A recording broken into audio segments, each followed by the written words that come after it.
everybody. Welcome in. I know I'm like a minute early, but I was just sitting here with nothing to do, so I decided why not just go ahead and materialize. So welcome in, everyone. There's a few people in the chat already. It's good to see everyone. I super duper apologize about this morning, but that's really funny because none of our ghost hosts even realized I missed this morning either. We were at a friend's house late last night and we got home and got the kids in bed, and I just completely forgot that I had a stream this morning. So we are we're brewing with the bones this evening. I've got my flat white with cinnamon from Starbucks. And caffeine doesn't bother me at all. So here we are drinking our Starbucks. We had a Target run to make tonight, so had to get my Starbucks. Hello, welcome in. We've got Annie in, Adventure by D is in, and then we have got Tina McNeil. And then I don't know if this is Will or if this is Dawn that commented, but welcome in. It's probably Dawn. All right, so first I'm going to start with some Disney news. Let me go to this day in Disney history. So it is February 3rd. So the quote for today too is "I'm going to Disneyland." That was made by Eli Manning. Of course, we all know that's what they say when they win the Super Bowl. The fun fact for the day is Walt Disney World's Magic Kingdom Fire Department is company number 71 for the year of the park opening in 1971. The Reedy Creek Fire Department provides real fire and emergency medical services to all of Walt Disney World. So let's keep going. And also, we use thisdayindisneyhistory.com. So it's super easy to get to, and I love to read stuff about it sometimes. 1941, Disney's animated feature Pinocchio is released in Sweden. And actually, Will, if you're watching, I don't know if you're watching, Will, can you bring me the chronology game, actually? Because I want to show that after talking about this.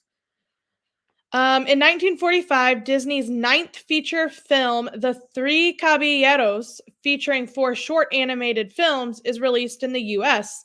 And Wyatt has actually been watching that on Disney Plus. He loves it.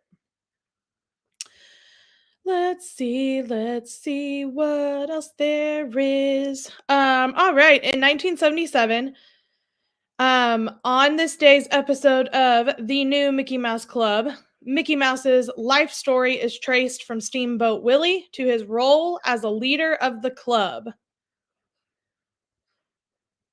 Let's keep going. All right. I'm reading it on the website. All right, 1998. The soundtracks to both the animated features Snow White and the Seven Dwarfs and Peter Pan are both reissued to CDs, which is funny because who uses CDs anymore? 2002, Super Bowl XXXVI. I'm not even going to attempt to know what Super Bowl that was. Tom Brady of the New England Patriots proclaims, "I'm going to Disney World," following his team's 20-17 victory over the St. Louis Rams in New Orleans. The 24-year-old quarterback tapes the 30-second episode of the famous Disney commercial following the game. I'm going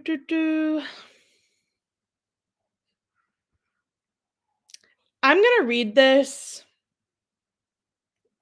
because I think it's funny / interesting. Oh, I thought you were bringing me the game, the chronology game. You obviously weren't watching. That's okay. All right, 2005, Playboy founder Hugh Hefner and his entourage visit Walt Disney World. There you go.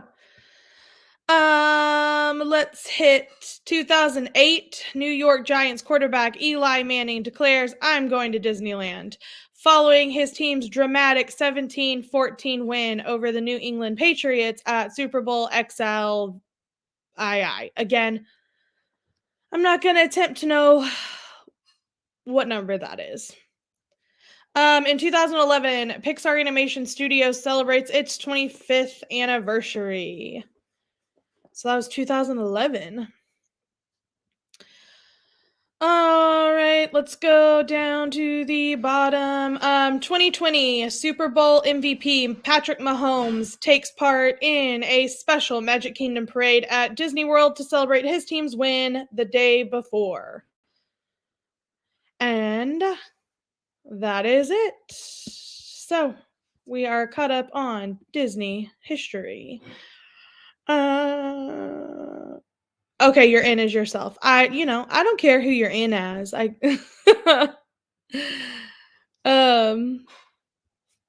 right.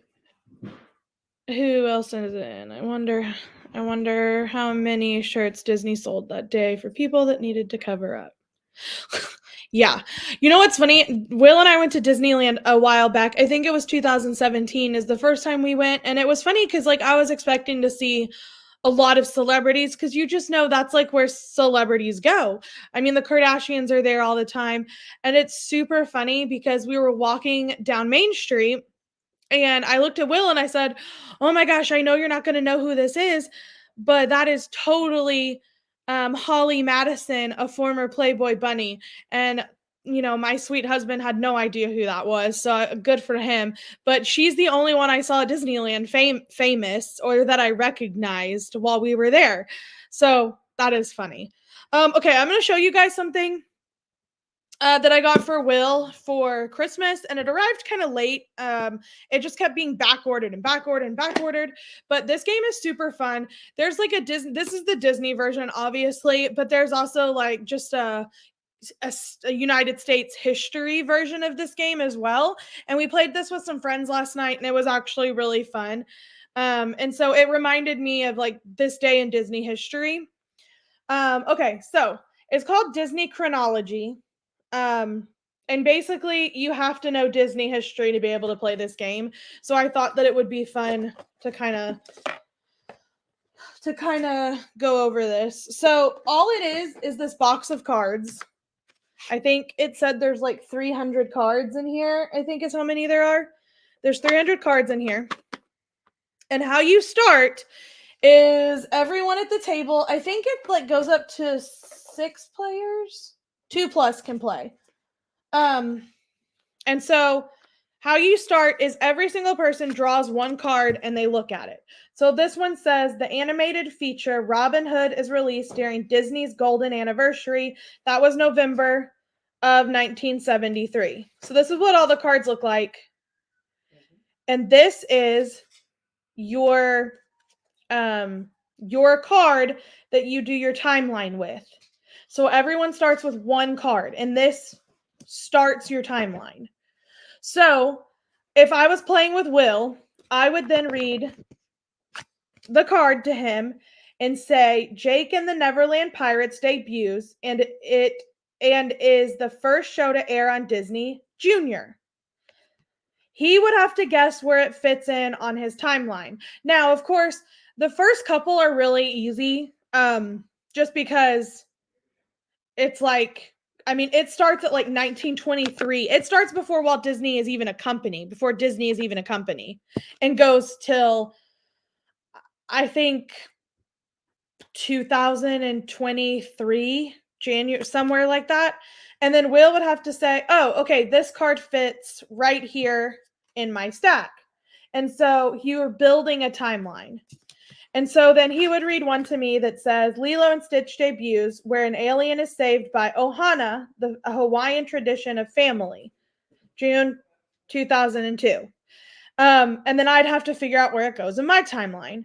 Now, it gets really complicated because some of them have the same year, but different month.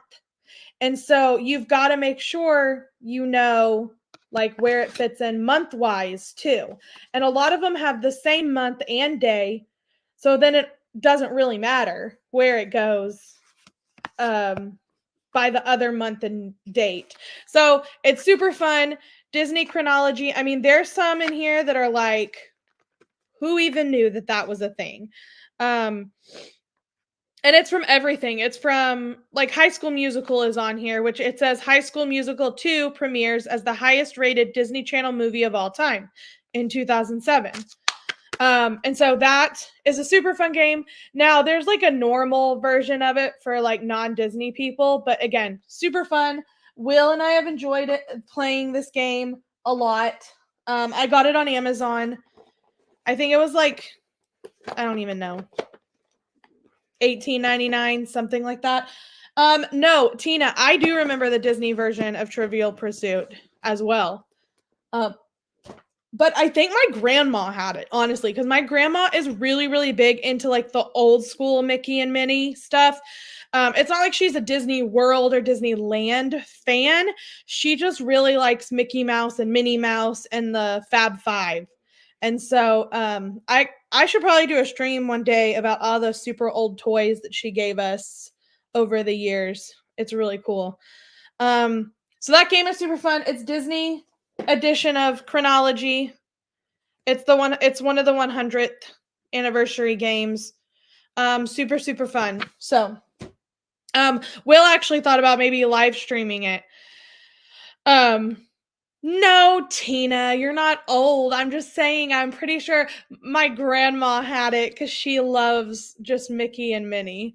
So yes. Welcome in, DJ Knight. All right. So I wanted to show this. Will and I still have a Disney store in our area, in the DFW area, and it is a Disney outlet store. So anything that doesn't sell in the parks, pretty much, we get in the store, which is honestly cooler than just the original Disney stores that sell like stuffed animals and stuff. It's like a super cool Disney store. So this was one of the items that we got there, and I was super surprised about this because these are pretty much brand new in the parks. So I got Disney Frozen, Anna and Elsa Loungefly ears. These are more of a leather, and they have Anna on one side, Elsa on the other, and then the snowflakes in the middle.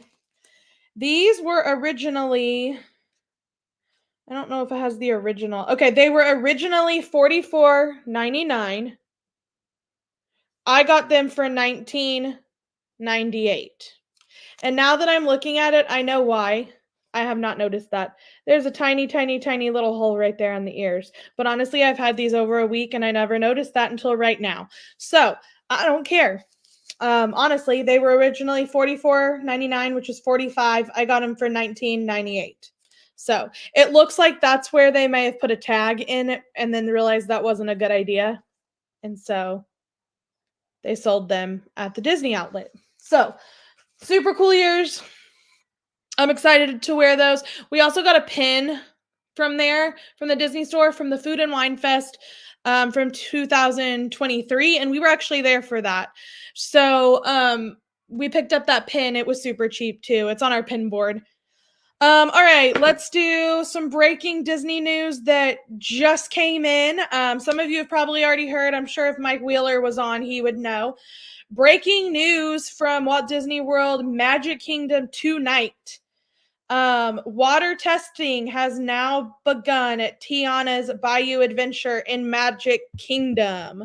So, let me see. MickeyBlog.com was actually there, which MickeyBlog.com is Mickey Travel's blog that they do. So they were there tonight and they got an upfront close look at the water testing that was happening on the new ride. There was no log flumes or anything going down, but the water was running. So the water is being tested. All we know is that this is going to be an out of movie experience. Like we are going to experience Tiana's Bayou Adventure. Not the storyline from the movie. It's going to be completely different. That's kind of what we know so far. So it's kind of, I mean, like they said in the article, it's kind of a sign that construction is moving along quite nicely and that, oh wait, the flumes were dropping. Okay, I get to the bottom of it. Yeah, the flume was dropping to test to see if the water was filling up appropriately after the flume dropped. So I had to get to the very, very bottom again. And so it's all lit up and stuff. You could see it quite well standing on the bridge, and everything looks like it's running smoothly. So that is breaking news from Magic Kingdom at Walt Disney World in Florida. That's from Florida, by the way, not the one at Disneyland. Mickey Blog primarily is in Florida, and so that is kind of exciting. I honestly am excited to see what happens with it. Again, I think it belongs in Disneyland. I really do. I think it's going to be great in Disneyland. Do I think it belongs at Disney World? Not necessarily, but we'll see how it goes. We'll see what it's like. I'm not going to make any assumptions or jump to conclusions until I've ridden it. And then we'll go from there. And I will make my conclusion about it after all is said and done. Hi, Brian. Welcome in. Okay, so earlier in the chat, Dawn mentioned that, here it is, Disneyland usually has special Valentine's Day nights. And yes, they do.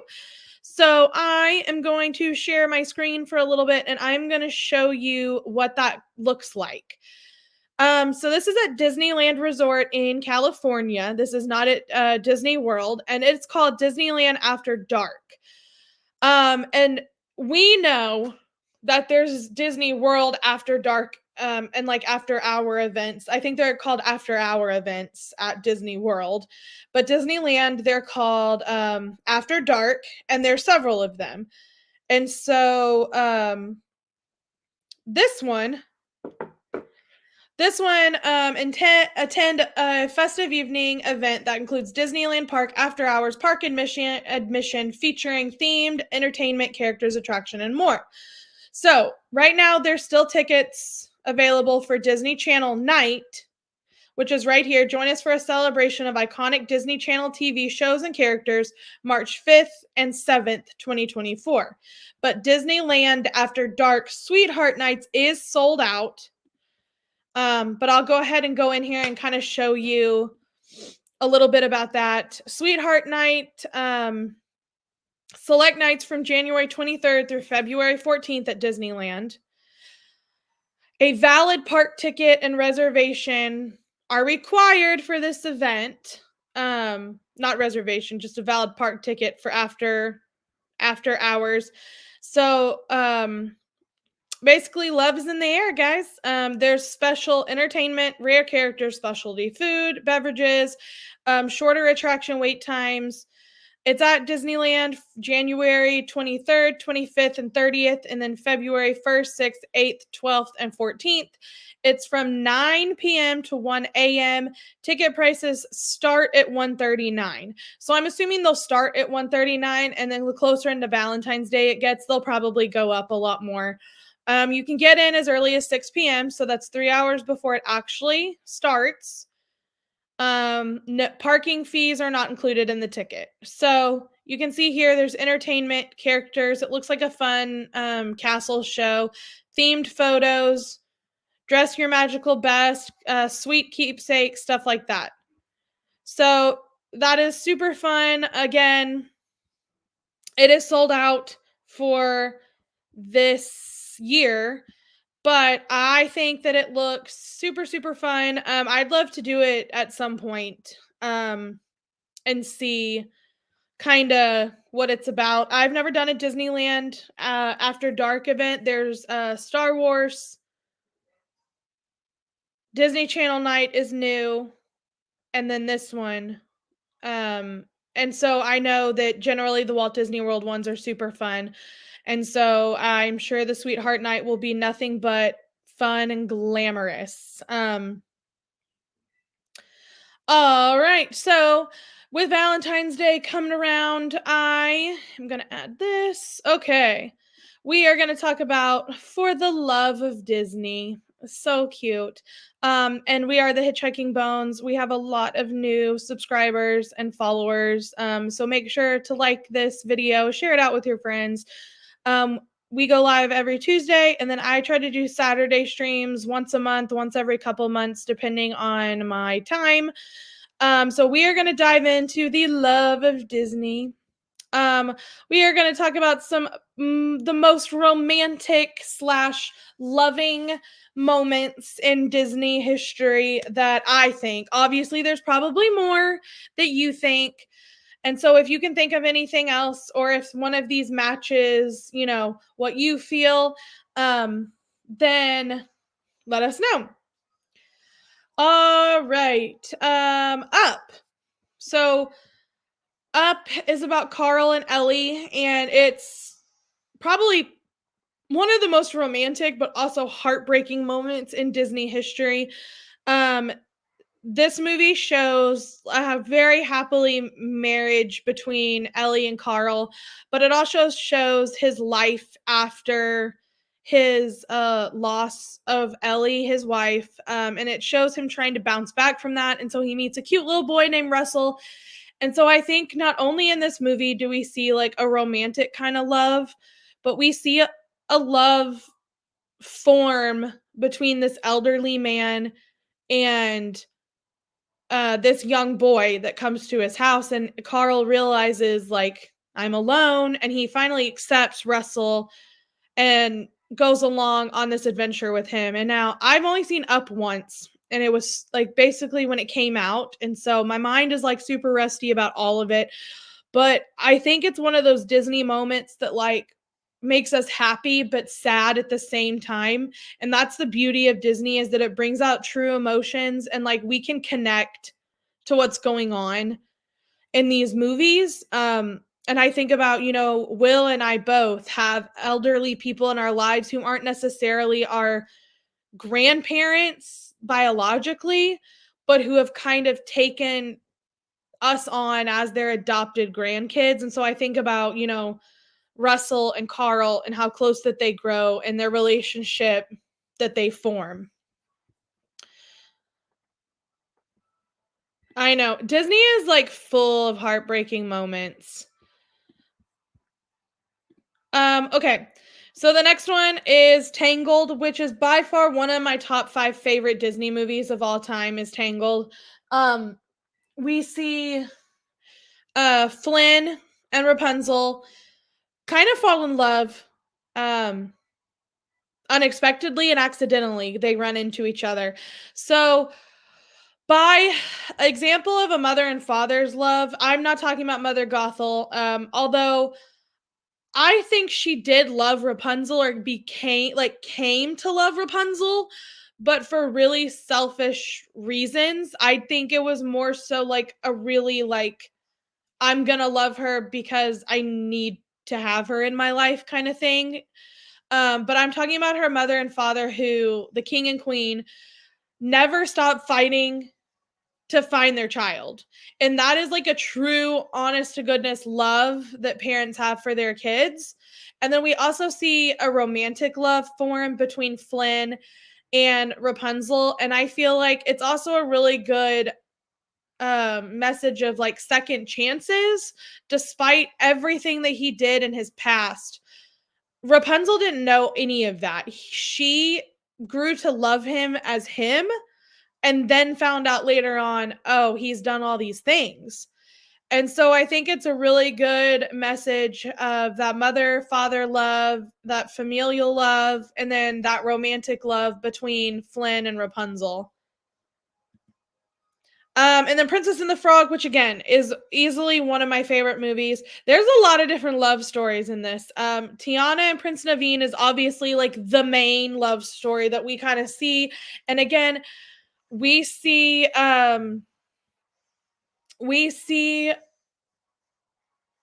that's true, Tina. Love isn't really supposed to be selfish, and that is the point. But I think that again, yeah, we kind of see her, I think, love and care for. I think she cares for Rapunzel, because if she didn't care for her at all, she wouldn't have fed her, she wouldn't have clothed her, she wouldn't have given her a place to live. But yes, I see what you're going for. So in Princess and the Frog, we see Naveen and Tiana, who Naveen is really spoiled and his parents cut him off. He has money, but then lost it. And Tiana came from a really poor family. She had just to work really, really hard for what she gets. And we see her in the movie go from one job to another, like, like quick. Like she gets 5 minutes of sleep in between. And we see them we see Tiana grow to know the true Naveen by frog form. So we kind of see their love grow. Ray and Evangeline have a cute little love story, and I think um, that is super cute, and it's a cute little twist. And every time I see a star, I kind of think of Evangeline and Ray, and I think it's really cute. We see Tiana and the love she has for her mom and her dad, especially her dad. She loves her dad so much that she keeps working hard and she keeps fighting for her dream, because it's not just her dream, it is her dad's dream as well. And so we really, really see her love for her her dad in that. And I think that that's truly special, because he's passed away, so we don't get to see much of his love for his daughter, but we get to see her love for him. And that's something that we don't get to see in Disney movies a lot, and it's something that's overlooked too a lot of the time, is that we always talk about parents have an undying love for their kids, but kids for their parent as well. And then Tiana and Charlotte are probably the most underrated Disney friends of all time. And Charlotte is probably one of the most underrated characters of all time in a Disney movie. She is so cute. And again, despite them being from two different worlds, they truly love and care for each other, especially since Charlotte wanted the prince but knew Tiana and him fell in love and really did love each other. And so I think their love story is super cute. I think this movie is just full of romantic and friendly and family love, and it just gives you a lot of the feels, along with the message of working hard, not giving up. And so that's why I really like this movie for that reason. So Aladdin is one, I think everything else kind of takes over the love story sometimes, but we see that Jasmine and Aladdin are a great example of a romantic type of love, even though he did lie to her, which is probably not the way you should start a relationship. But once she found out who he really was, yeah, she was mad at him, but she fought to marry him and be with him anyway. Um, and I think we see, like, she's truly trying to love somebody that is different and came from a different lifestyle than she did. And it's interesting because she doesn't really want the life that she has. Um, and he doesn't want the life that he has. So once they do kind of get together, their two worlds mesh, their two backgrounds mesh, and I think that they both get what they want. We also see a great love Aladdin has for the genie. And we know how much Aladdin feels for the genie, because in that moment where he sets him free, that right there, I think is the true meaning of like friends loving each other. And he could have kept Genie as his for the rest of his life and been totally selfish, but he decided to let Genie go. And then, of course, it's like the greatest thing because he's wearing a goofy hat and he's going to Disney World. It's just amazing. And I love that. And so, again, we see love trying to be forced upon her, but she fights back and she wants more. She wants to actually be in love. All right. Beauty and the Beast. So I put the picture from both live action and cartoon on here because honestly, this live action is one of the best things Disney has done in the past like 10 years. If it's even been in the past 10 years, maybe 15 years. Both of them are incredible. So we see a lot of different loves in this. Beast and Belle, who is the beauty. Obviously we see them. And again, it's kind of one of those things where she is put in a position that she doesn't want to be in. She doesn't want to be there. And then she finds out slowly that he really is not a monster, that he truly is a good person deep, deep down inside. And the live action dives a little bit deeper into his history and his past with his father and how terrible his father was to him and how just a terrible person he was. And I think he needed somebody like Belle to come into his life and kind of save him. Um, and kind of save him and help him realize there's good in him. And then again, we see Belle and her father, and this is a love between both of them that is shared. Everyone thinks he's crazy, and she could easily go along with the town and be like, "Yeah, you're right. My father's crazy. Like his inventions never work. He's so crazy." Um, but she doesn't. She chooses to love him for him. She chooses to back him up, and we see like a really, really, really quirky dad in the cartoon, and then the live action, the dad's not as quirky, but it works for the movie, honestly. It's like I've told Will before, if the dad was quirkier than he is in the live action, I think it would be weird.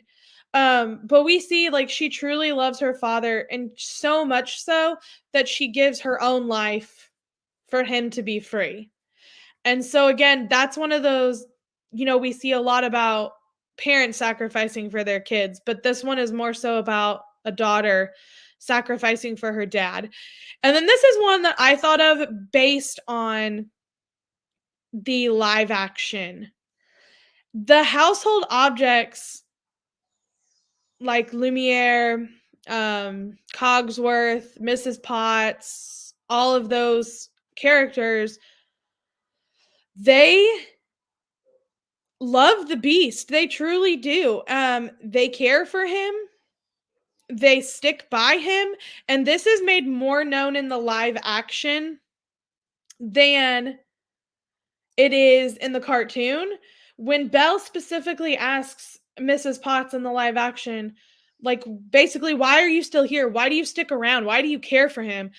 And, she explains, like, it's not him. He's really a good person deep down inside. It's his father that did terrible things to him and was a bad person.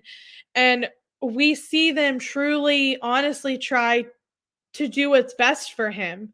And so it's funny just talking about household objects, but again, we know that they're real people deep down inside of their household object curse.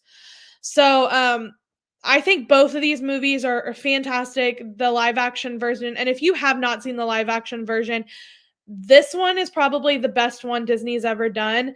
And then Cinderella is second. And after that, you can just forget about all the live actions because they don't matter. These two, if they made every live action like these two, they would be golden. But yes, I do yourself a favor and watch the live action. It does dive into a little bit more of his story than the cartoon does. Now we all knew Jillian couldn't do a whole stream without talking about Pocahontas. Um, I'm not kidding you. This movie, to this day, I have watched it 9,000,005 times, and it's still just, ugh, it's a dagger in my heart every time. So we see Pocahontas and John Smith see past each other's differences. I mean, they're different in every sense of the word different. They are different color, skin, they dress differently, they talk differently, they act differently. One could be considered uncouth. One probably showers and does his hair. We see two totally 100% different people from inside out, um, who are on the right path. If you know, they're on the right path. They followed the arrow. Um, and she, in fact, in the end of the movie, chooses to throw her body on top of him so he won't get murdered by her dad. Um, and we can see she does love her father, but she knows that the way he sees the world is a little bit skewed. And so she gives everything she has to save this man and to prove to both sides, like, no one is savage, like, we're all the same, we're all people, we may dress different, we may act different, we may use different weapons, we may eat different, live different, sleep different, but we're all the same. And I think that that is amazing, and still to this day, I'm not kidding you. It breaks my heart she didn't get on that boat with, or she didn't get on the boat with him and he didn't stay with her. And I know it's fake, but it hurts me. It hurts me a lot. And there is a second one, but it's not as good as the first. And the second one is more historically accurate. So she does end up with John Rolfe in that one. But yes, it breaks my heart. Um so again, great love story all around. Um and we see she has friends who help her along the way as well. So Frozen is one of those first movies that I think we saw, where it wasn't the guy and the girl need to be together, the girl needs to be saved. It was like it was totally different, and it obviously worked because 10, 11 years later, we are still talking about Frozen, and it still has a huge impact on us and our kids. It's in the parks, it's everywhere. So this one proves to us the love between sisters and the love between family can conquer more than anything else. I guess that's why they say blood is stronger than water. At the end of the day, your family is going to be there for you, even if nobody else is. And so what we see in the beginning is her thinking she's falling in love, and truly realizes like her and her sister have a true love that cannot be broken. And then obviously we do see Kristoff, but this movie isn't about Kristoff and Anna's love. This movie is more so about like our families and the love that we have for our family members and how that can be greater than anything else in the world. Um, and I don't have a sister, I have a brother, and I think that relationship is different than sister, sister, and brother, brother. But obviously, no matter what, at the end of the day, like this movie proves to us that your family is always there for you. And um, I I love it. Yeah, Kristoff had one of those unselfish loves because he totally loved her, but left her because he thought leaving her with Hans is what was best for her. And so we kind of see like if that again, it goes along with if you love him, let him go. But eventually she figured out the truth and comes back to him. All right, so I threw Big Hero 6 in here, and you're probably all like, huh? No one falls in love in Big Hero 6. But I think I threw this one in here because of Will and his love and his relationship that he has with his brothers. And he still to this day talks about Big Hero 6, and he talks about oh man, Ian Lightfoot with Guinevere. Why am I forgetting what that movie is? I'll think of it. I'll think of it eventually. He's not even listening. But yes, I'll think of it. Yes, Brian. Hans Christian Andersen is yes, the in Frozen. I think it's like the Snow Queen or something though. It was called The Snow Queen by Hans Christian Andersen, I'm pretty sure. Hello Mandy, welcome in, welcome in. And so okay, Big Hero 6. Will has two brothers, an older brother and a younger brother, so he's the middle. And this one is truly about like our family, and the love that he has for his brother. And when his brother passes on, he finds solitude in his friends and in Baymax. And I think he finds solitude in Baymax because it's something that Tadashi, his brother, was working on before he passed away. And so he has that connection with Baymax with his brother through Baymax. I think we also see his friends and how our friends can make a huge impact on our lives. And they were willing to stand up to him when he went rogue on them and was like, we're going to kill people. And they were like, whoa, we didn't sign up for this. And I think that that's like what true friends do. I think if you should listen to your true friends, and if they're telling you something is wrong, then you should probably listen to them, because in the grand scheme of things, growing up, if I had a friend tell me something was wrong and my mom told me it was wrong too, I would be more likely to listen to my friends than my mom at that time. And so I have always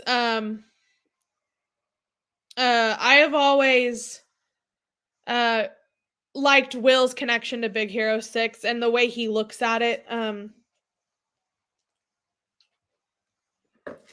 for the love of everything, I cannot remember the other movie with Ian and Barley and Guinevere's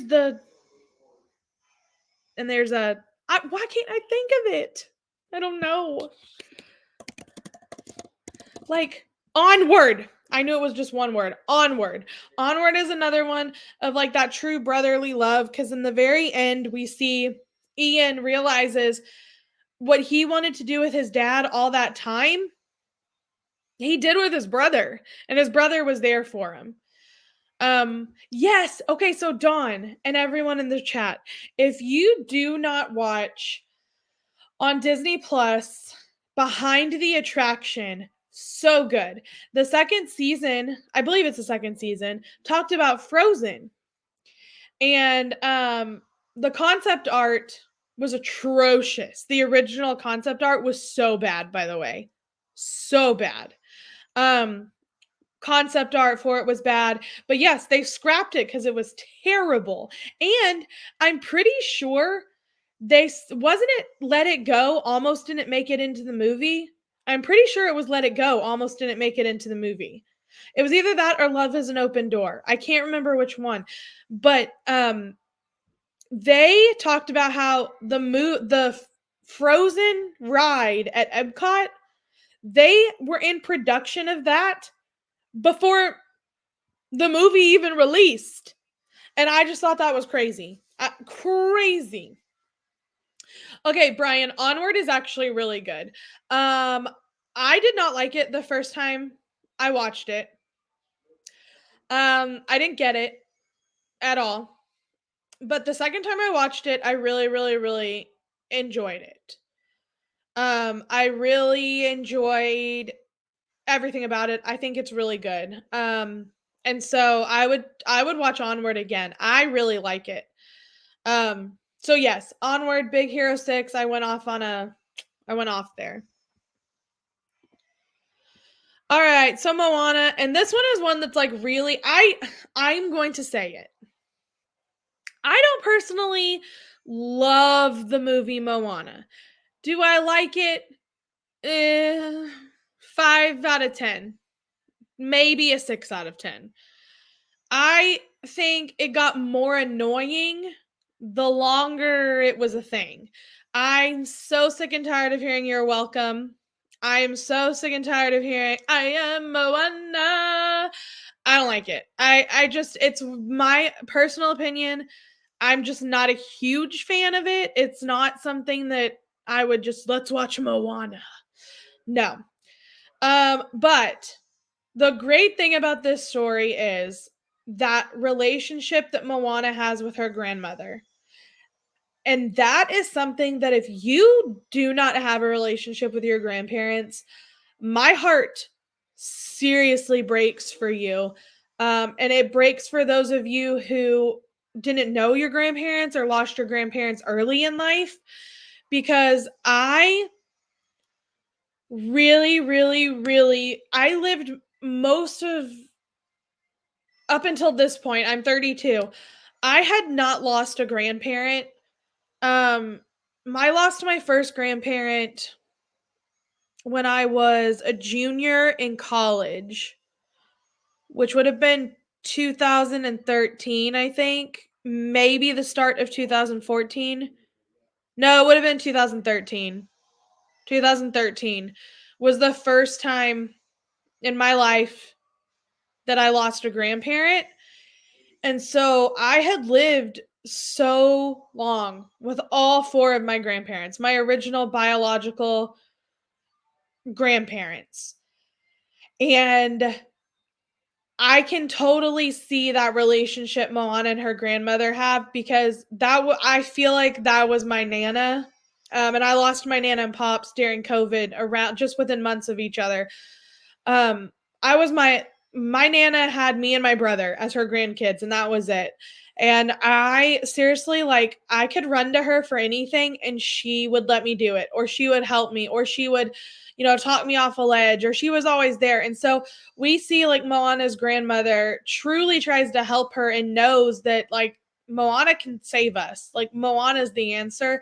And so her and her grandmother, um, it's their bond that really gets me, just because I only have one grandparent left. I have my grandmother, my paternal grandmother left. And again, it's the same thing. Like, she is so funny. She's probably one of the funniest people I know, and she doesn't mean to be funny, but she is. And so you really see that relationship grow. Oh, well, that's cool, Brian. I've only been on TV one time, and it was at a football game. That was it. But that is really cool. All right. And so, of course, there's many, many, many, many more. There's so many movies about love, a love of a partner, a love of a friend, family member, or any other type of love that's out there. Obviously, Mickey and Minnie, we see them right here.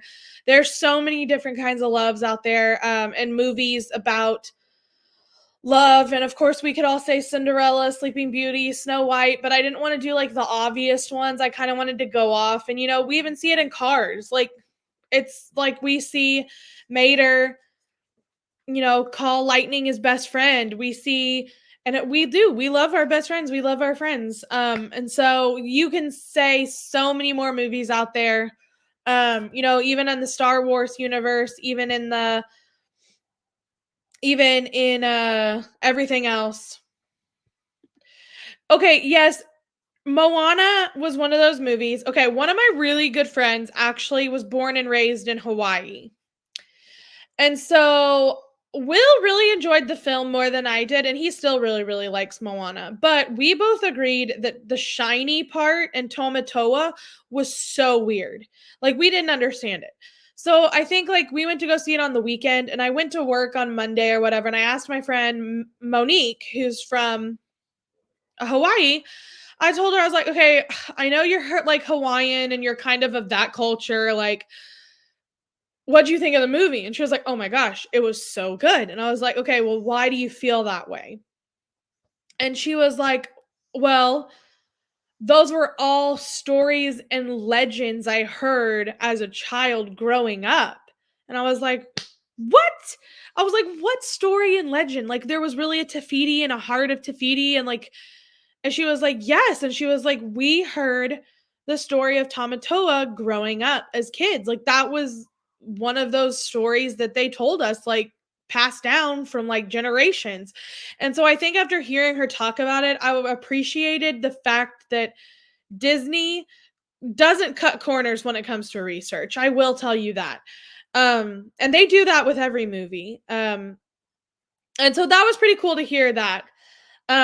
It's an actual island legend. It really is. And so I had more of like a respect for it after that. And I'm so glad, like, she liked it, and I have a friend who is actually from Mexico. And so when Coco came out, I went straight to Eddie and I was like, okay, Eddie, listen.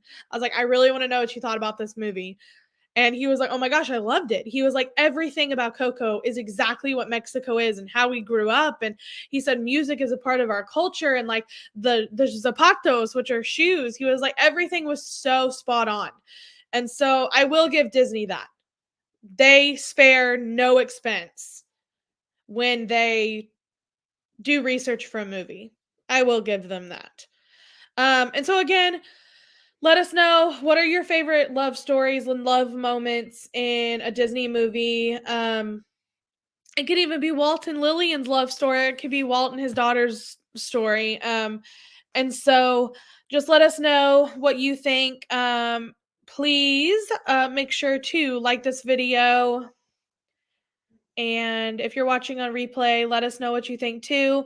This right here, for those of you who don't know, I am a Disney, Universal, Royal Caribbean, and celebrity travel planner. So I do planning to Disney World, Disneyland, Alani, Disney Cruise Line, and Adventures by Disney, which covers Universal Studios and other aspects. So please, please, please, these are my emails, my phone number for my business, and scan right there for a free travel quote. I am running a deal right now to where if you book a trip between now and March 1st at midnight, you will get a $50 Disney gift card at time of travel, or you will get a cruise credit if you book a cruise. Cruise credits are just easier than Disney gift cards if you're on a cruise. If somebody you know wants to visit Disney, email me and say, hey, I know so and so from your YouTube channel, and I'd like to book. You will also get a gift card too. You will get a $20 gift card. They will get a $50 one. So that is, but now to March 1st at midnight, they have to book. And they will get that. I am just trying my very, very hardest to bump up my clients, and so please, please, please let me know. I'm here for you. I do everything, after hour events. I can even help you if you're an annual pass holder, book a room only. And there's so many deals going on right now, like free dining plans. Annual pass holders right now can save 35% off a room, which is a really good deal, especially if you're staying in the higher priced rooms. So please, please, please let me know. Send your friends and family my way. I would love to help them with their travel. Like Dawn said, they go live every Tuesday night at 9 p.m. Central Time. That is their hitchhiker chat. Their playlist of streams is on here too. Dawn also just got back from Disney World, so there are a ton of YouTube live streams from her trip. She went live every single day and sometimes twice a day. So make sure to check those out. She was there for the final day of the Country Bear Jamboree, so we've got some stuff coming out on that. Make sure to follow us on Instagram at the Hitchhiking Bones. And remember, there is always room for one more here at the Hitchhiking Bones YouTube channel. I want to thank everyone. Thank you to all of our new subscribers. Thank you for everyone who stayed in the live chat, and thank you to everyone who will be watching on Team Replay. We appreciate you all. Please make sure to share us out. And oh, it's thundering. It threw me off. Make sure to like this video, subscribe to our channel, ring the bell so you know when we go live. And again, have a great, great Saturday night. Have a wonderful Sunday. And we will see you on Tuesday. And don't forget to hurry back. Bye, everybody. Bye. Thank you.